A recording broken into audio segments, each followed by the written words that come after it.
চোৰটোক দেখিছনে আপোনালোকে? এইবিলাকে কয় বিষাক্ত চোৰ। এয়া চাওকচোন, আজি সৰুলাটোক মই ভাত বাঢ়ি থৈছিলোঁ, সৰুলাটো নেখালে।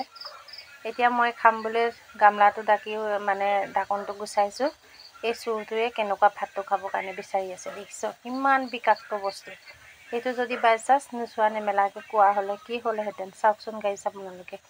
এনেকুৱানো বাৰু ক'ৰ পৰা আহিলে? ইমান ধুনীয়াকৈ টেবুলৰ ওপৰত ভাতটো সজাই থৈছিলোঁ।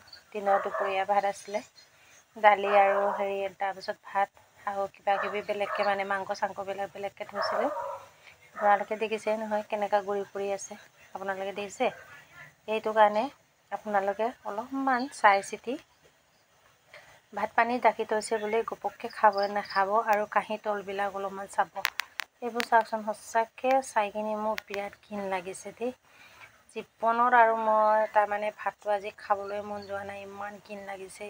কেনেকুৱা হৈ গ'ল। গামলাটো গুচাই দিয়াৰ লগে লগে ক'ৰ পৰা সোমালে বাৰু? গামলাটো ৰাতিপুৱা ধুনীয়াকৈ চাফ চিকুণকৈ ধুই পখালি মেলি মই গৈছিলোঁ। সেয়া চা আপোনালোকে দেখিছেনে? ইমান মুটি মুটি আহিছে, কেনেকুৱা লাগিছে চাওকচোন।